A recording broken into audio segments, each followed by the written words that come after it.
here and letting me speak about the nursing center. Did everybody get a handout? Does anybody need? Okay. All right. So I'm just going to give you a little overview of the center, and certainly if you have questions as I go along, feel free to ask. Our facility is 160 beds. We offer short-term rehabilitation as well as long-term nursing care stays. We have 24-hour nursing care within the facility. We do have a secure dementia unit, and as I mentioned, we also have a short-term rehabilitation unit that primarily serves people that need a stay following a discharge from the hospital for an acute illness. We offer physical, occupational, speech therapy. We can provide IV care, IV antibiotics, oxygen therapy, certain trach care, feeding tubes, things of that nature. And mainly in your short-term rehab stay, you're looking at a stay that's limited. Some people are in as short as a few weeks, up to a few months. There are occasions where people do transition from a rehab stay to long-term care, but we do have a very good success rate as far as people coming in for rehab and returning back home. So the majority of our people who do come in for that stay actually do return back home. Recently we started renovations of the center within the last 2 years, and that's some of the changes we've done. What we noticed, or what we always send out surveys following a stay at our center, just so we can get that feedback and learn, what can we do better, what are we doing well, and how can we make changes to continue to improve. And what we continued to hear was, I'm coming for a short-term rehab stay, but I have to share my room with someone. I have the privacy of my home, I'm in the hospital in a private room, I come for rehab, and I actually have to share my room with someone else, and it's just not ideal. So what we decided to do on our first floor is actually take many of the double rooms and convert them into a private suite. So we have, for our short-term residents that are mainly on our first floor, mostly private rooms for those stays, and it's actually worked out very well. So that was the first part of our renovations, actually getting those rooms converted down to single rooms and getting a sitting area put in those rooms for families when they come to visit. We added a new rehab gym as well. We had a very small rehab gym. We had great therapists, but very limited room. It was like sardines in our therapy room. So we actually took a space that used to serve as a dining room that we didn't need and converted that into a new rehab gym. We kept our old gym, and we used that area for people that might want treatment or need treatment in a more private setting. So we actually now can accommodate both. We remodeled our shower room, added a whirlpool tub, added heaters in the shower rooms because we had complaints that things were so cold. So these are the types of renovations we did. And we're proud to offer what we call a resident choice meal plan. In a lot of traditional nursing facilities, you have a tray service. Your eggs and bacon and cold toast comes up from the kitchen on a tray. By the time it gets to you, we have to heat it in the microwave. What we did was we incorporated a resident choice meal plan where we actually serve on every unit from a steam table, and that way it's kept hot. There's choices on the steam table. We ask our residents what they prefer. There's usually a main and a backup. And then on standby in the kitchen, we can offer, if you don't like those choices that are being served, things like sandwiches, burgers, soups, salads. Those things are always on standby, can come up from the kitchen. So it's actually worked out a lot better because we have people that are actually enjoying their meals. Again, that was a complaint we heard that, food is cold, it's not hot. And with this meal plan, we actually offer 5 times a day, and then you can actually get those standbys in between if you like. So we do a brunch in the morning, we do a dinner around 4:30, and in between we serve things like sandwiches, snacks, desserts in the evening, things like that. For short-term rehab, there is some criteria that you must meet. Medicare generally will pay for your short-term rehab stay, but it's limited, and there are conditions you have to meet. You have to have, number one, an inpatient hospital stay. And the key there is inpatient, and it must be 3 nights or longer. A lot of times hospitals are doing what's called observation stays. You might be in the hospital overnight. It might be for multiple nights. But if it's not considered an inpatient stay, Medicare will not qualify you to come for that short-term rehab. So that's one of the first things you need to make sure, that the hospital has you as an inpatient for you to meet that criteria. Medicare, if you're coming for rehab, will pay for a limited time up to 100 days in the rehab center.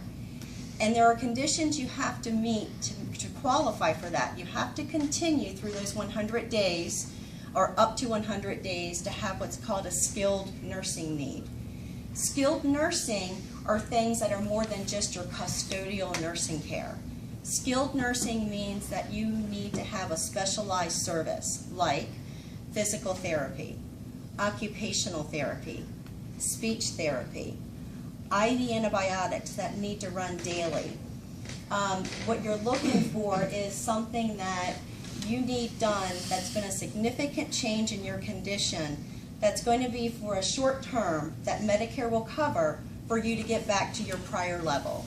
So a lot of people come following their hospital stay after having joint replacements, fractures, strokes, pneumonia, different types of infection or wound care. So they come to the hospital first, get stable, and then they come to our center for that follow-up, and Medicare will actually cover that up to 100 days.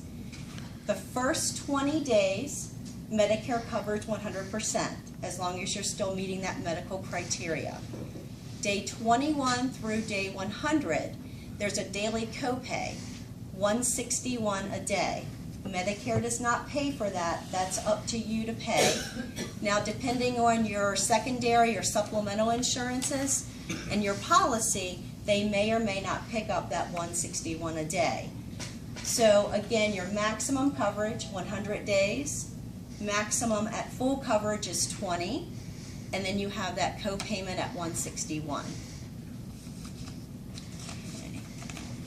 Now for long-term care services, which is your general nursing care, your custodial care.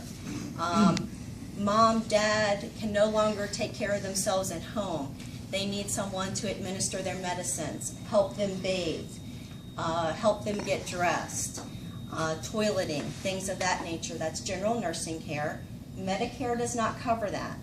And your health care policies, other than if you have a long-term care insurance policy for nursing home care, does not cover that. So your choices are very limited.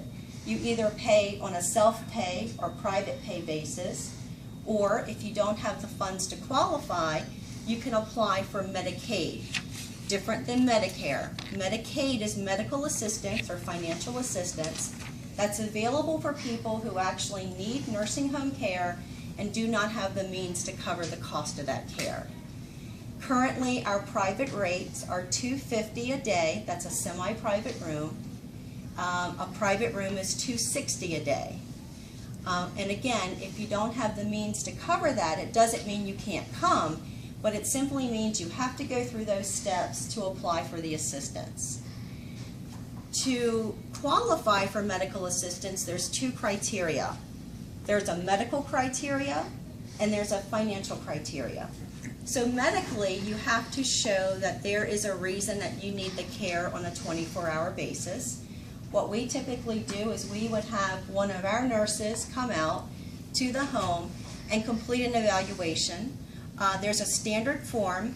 It goes over things like your medications, your diagnosis, what type and how much assistance do you need, your cognitive status. Those things are actually compiled and sent to an independent agency called Telegen. Telegen works for the state of Maryland. They're a contracted service.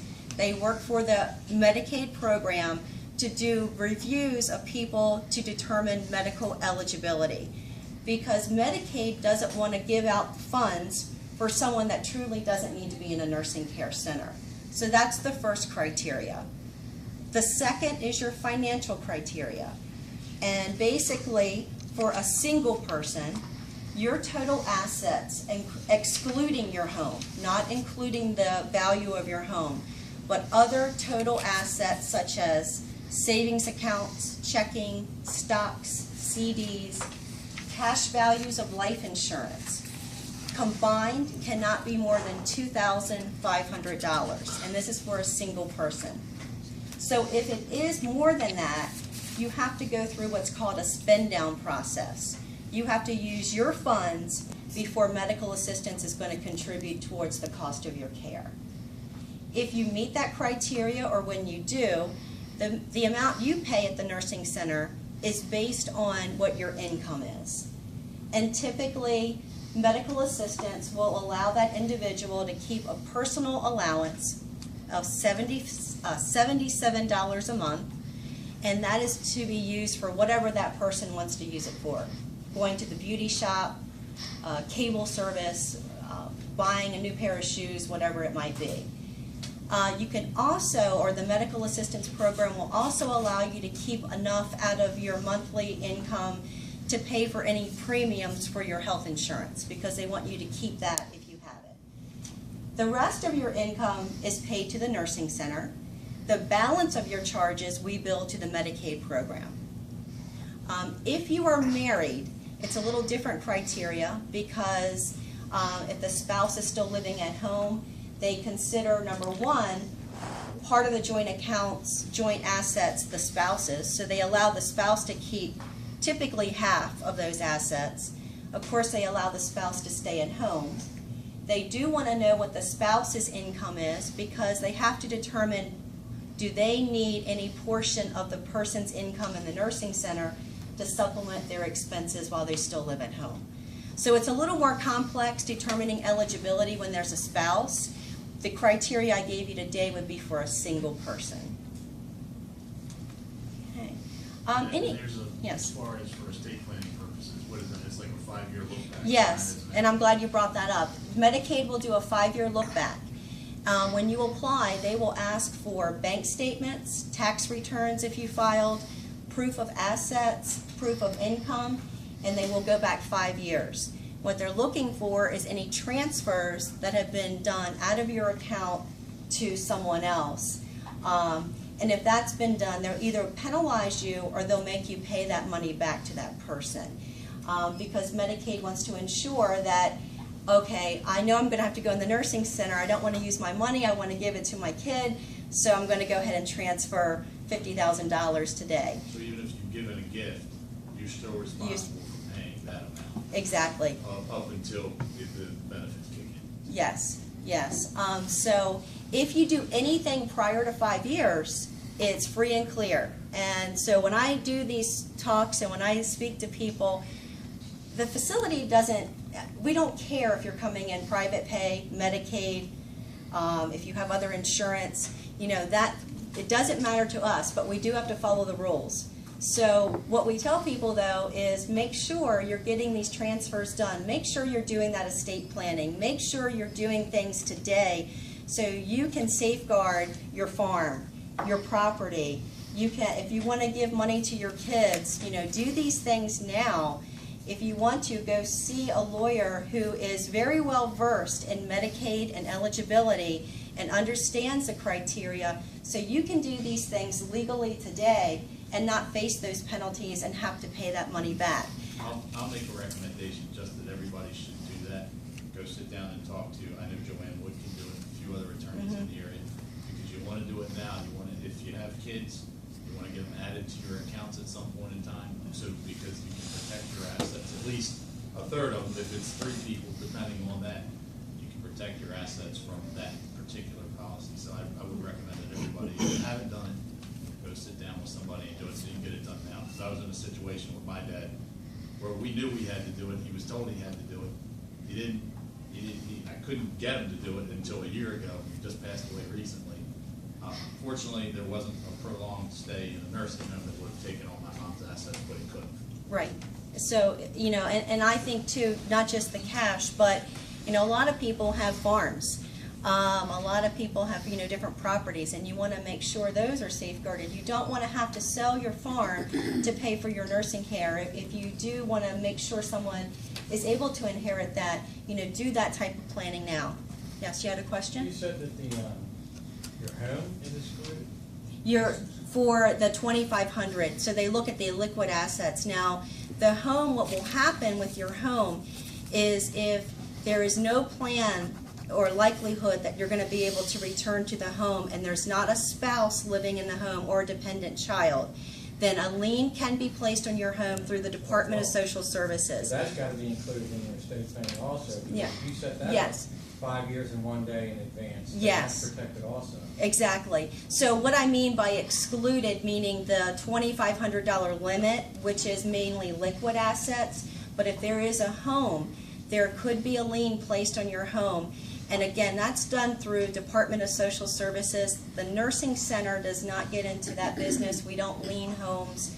That is done through the Medicaid office. So you want to make sure that that home, properties, things like that are done as well in advance. You can add a child or dependent to the deed to help protect you against that as well. Yeah, and you do want to, I know you made mention about adding a child to a bank account. Now, I've seen through the Department of Social Services when people are applying for Medicaid that unless it's a spouse, even though there's a joint person on the account, unless they can show they contributed and prove that they have put the money in the account, they consider 100% of that the person applying for Medicaid. That's why you go talk That's to why an you go attorney. to, yeah, That's because moral mastery. I'm not telling you how to set up your estate. Go talk to somebody that Yep. doesn't know. The only time they typically will divide the asset in half without any questions if it's a spouse. If it's a child or otherwise power of attorney, friend, they typically consider 100% of that account that person's asset, unless you can prove the contributions.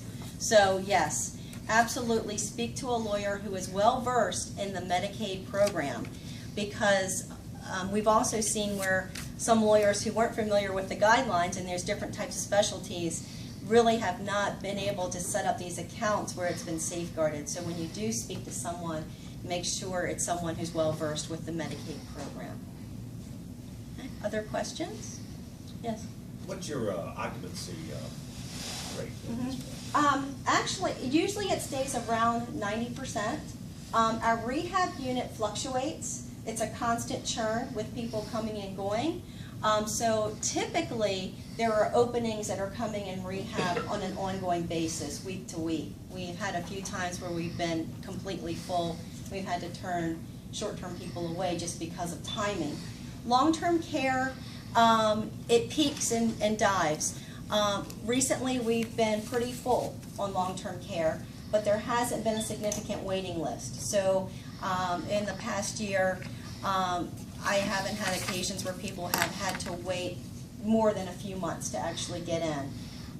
Today on long-term care, we actually have a room available on the secured dementia unit, and I think we have 2 rooms available on our other long-term care units.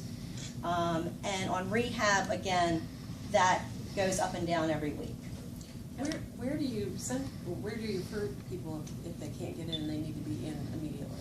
Where do you send them? Well, you mean like if somebody is home and they don't meet criteria, or No. like they're in the They're hospital? in the hospital and you don't have a bed. Okay, so the hospital case management department would work to find other facilities and would refer you to other centers and check to see if there's openings. And typically they would start close, or if you have a preference, they're going to start there and then work their radius out until they find an opening. And do you take all long-term care insurance policies? What we do with long-term care insurance is you would actually pay up front, and then we would submit your claim to get reimbursed for you. And so the long-term care policy would pay you directly and would reimburse you. My father's in a nursing facility, and that was so hard. He has a long-term care policy, and only because he has a pension that will never go away did they not make us pay a big sum to get him in there. But still, it's still the point where the facility bills us, and then insurance dumps into his checking account. And I pay for it. And that's it's very complicated. I mean, and because he also gets additional nursing care in the facility, that's a separate bill. And then his medication is a separate bill. It's just like, oh, it can be overwhelming. Now, at the center, the 250 and 260 is pretty much inclusive except for medications. Medications are billed directly from the pharmacy that we utilize. Our pharmacy is called Remedy. Remedy and most pharmacies and nursing centers actually serve nursing facilities and healthcare facilities. It's not a public pharmacy like CVS or Rite Aid. So, yeah, Pharmerica, I've heard of that one too. Yeah. So basically what Remedy will do is if you have a prescription plan, they'll bill directly to your insurance, and they'll bill you for any balance for the medications. Otherwise, we actually, it's pretty much an inclusive rate, except for if you need a specialty item, like if you needed a bed that is a special bed that has to be special ordered, which doesn't happen often. Trying to think of other things. Beauty shop is not included. Phone and cable service, there's a small fee for that. But all your medical care, and we actually just recently changed that to an all-inclusive rate at the center, other than medications. But you probably have patients that need to have additional care.